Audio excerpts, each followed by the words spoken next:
Dans la continuité de notre épisode précédent, on se retrouve à la patente, mais cette fois-ci pour vous parler d'économie circulaire et du projet de la recyclerie. Pourquoi acheter neuf quand on peut acheter de seconde main ? C'est dans cette optique de recyclage, récupération et réutilisation qu'on vous présente le projet de la recyclerie de la patente, l'économie circulaire en application pour consommer responsable et voir les déchets comme une ressource. L'idée du projet est venue de moi et des amis, d'avoir une recyclerie. On trouvait que c'était le service qui manquait à la patente.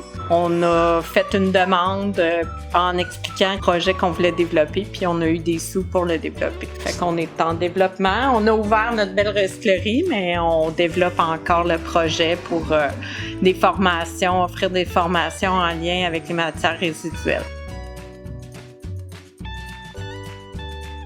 On est sur le projet depuis maintenant plus d'1 an. La recyclerie a ouvert ses portes en octobre dernier, donc on a à peu près 6 mois là, d'ouverture de fait. Puis on voit que le projet était très attendu dans le quartier, même dans la ville de Québec là, et ses environs. Donc on est très heureuse de voir le succès que la recyclerie amène.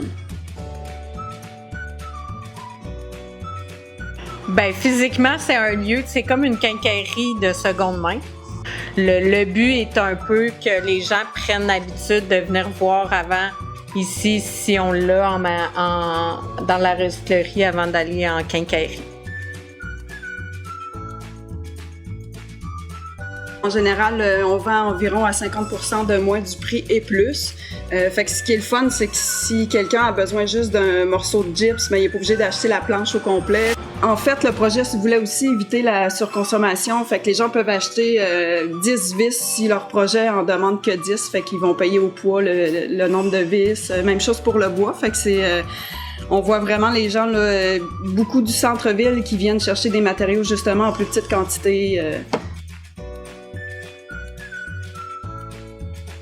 Bien, le but premier de la recyclerie, c'était de pouvoir fournir des matériaux à nos membres qui font des projets. Et puis en plus, on offre des formations pour apprendre à travailler avec des matériaux qu'on récupère, comme on a fait des arbres à chat avec une quantité de contreplaqué qu'on recevait d'un de nos fournisseurs. Fait qu'on essaie de susciter aussi l'envie de récupérer, de regarder autrement ce qui est supposément un déchet, bien, qui devient une belle matière pour recréer des objets utilitaires ou artistiques. Mais c'est ça, détourner là, les matériaux des éco-centres. Je pense qu'on a depuis le mois d'octobre. Est-ce que tu te souviens combien de tonnes? Je pense qu'on est à 15 tonnes de détournés quand même. Donc, quand même, là, ça fait beaucoup de matériaux qui ont la chance d'avoir une deuxième vie.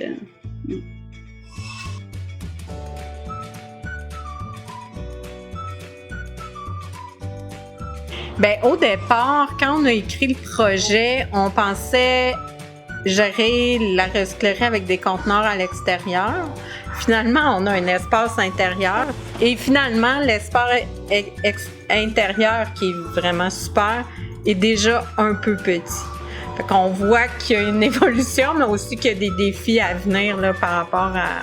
Il y a une demande, elle est là, mais il y a aussi beaucoup de gens qui nous apportent leurs choses. Puis on se rend compte que la quincaillerie, ça prend quand même un certain espace, même s'il y a des matériaux qu'on se permet de ne pas prendre. Ce qui fait qu'on a vraiment des choses plus de qualité aussi aux gens, mais on sent qu'on a des limites, là. L'enjeu n'est pas nouveau, là. Il est le même pour les ressourceries, c'est l'espace. Comment gérer l'espace, puis gérer l'entrée des dons par rapport à la sortie, puis l'étiquetage, tout ça, là, c'est plus ça. Puis aussi, ben, de se faire connaître. C'est un peu ça tout le temps l'enjeu dans tous les beaux projets, là. Souvent on est des projets, on a beaucoup de bonnes intentions, mais au niveau des communications, tout ça, même si on est là, puis on est présent sur les réseaux sociaux, ça reste qu'il y a des enjeux économiques là, sur les communications, puis on pense que si c'est encore plus connu, ça pourrait être encore plus fort. On pensait ouvrir en juin, finalement, bon, on a eu quand même des défis là, d'ouvrir plus tard. Il fallait rencontrer des groupes, tout ça. Fait qu'on a décidé d'ouvrir en octobre, qui était quand même 6 mois plus tard. Puis on pensait de juin à 1 an et demi plus tard faire 9 000 $. Puis là, on fait 2 000 par mois. Fait qu'on on est déjà rendu là, en 7 mois à 14 000. Fait qu'on...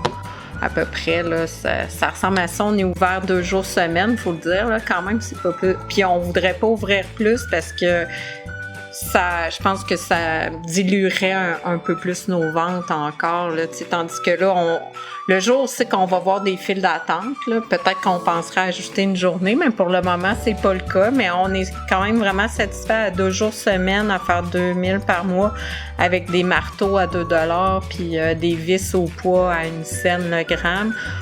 On trouve que ça fonctionne bien. Puis les gens, ils sont hyper contents de venir ici, autant pour leur réno que leur projet personnel, leur projet artistique. Ben oui, puis c'est ça, puis c'est pas cher, puis c'est ce qu'on veut aussi. On veut que ça circule, on veut pas cumuler du stock puis essayer de le vendre plus cher. Tu sais, ce qu'on veut, c'est que ça sorte. Là. Fait que le but est de mettre ça vraiment pas cher pour que les gens ils soient intéressés d'acheter dans l'usager aussi, que ça donne le goût là, de faire sa part aussi.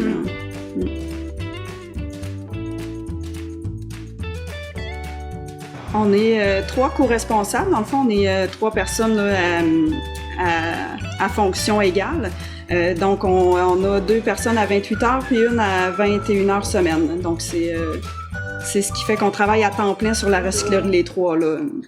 À monter le projet, trouver la subvention pour la continuité aussi du projet, parce qu'après la subvention qui est d'une durée de 2 ans, faut que ça continue à exister, là, parce que le besoin est vraiment réel.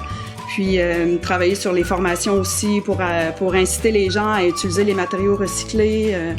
Fait que c'est pas mal là-dessus.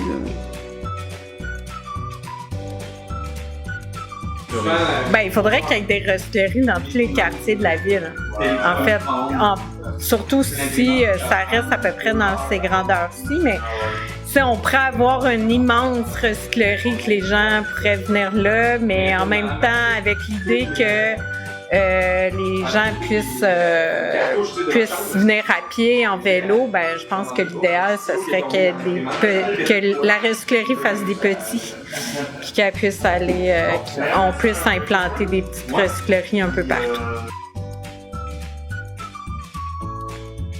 En fait, on fonctionne avec les dons. Les gens viennent donner leurs matériaux qui n'ont plus besoin. Puis ce qui est le fun avec ça, c'est que les gens sont vraiment respectueux du fait qu'on a un petit espace puis qu'on veut vraiment récupérer ce qui se récupère, parce qu'il faut admettre qu'il y a des choses qui ont plus de vie, là, qui ont une fin de vie, puis il faut à ce moment-là pouvoir les jeter malheureusement. Mais tout à savoir si on le prend, si on le prend pas. Donc c'est ce qui fait qu'on jusqu'à maintenant, ça roule quand même assez bien avec l'espace restreint qu'on a. Ben, en fait, on a une liste qui est disponible sur notre site internet qui dit un peu, qui liste quand même assez bien là, tout ce qu'on récupère, tout ce qu'on veut recevoir comme don. Puis on invite les gens aussi, puis les gens participent bien à nous envoyer des photos. Des fois, quand ils ont une grosse quantité d'un matériau ou quelque chose de plus volumineux, ils nous envoient des photos, puis là, ben, on leur dit si on le prend ou non. Puis on a quand même le souci aussi de leur donner un autre endroit, si nous on le prend pas, d'un autre endroit où se départir de leur rebut puis leur matière. Mais j'aime bien ma collègue. T'es fine. Apprentis, bricoleurs ou connaisseurs, vous savez désormais où vous rendre pour vous procurer de l'outillage et du matériel à petit prix, tout en faisant un geste pour la planète.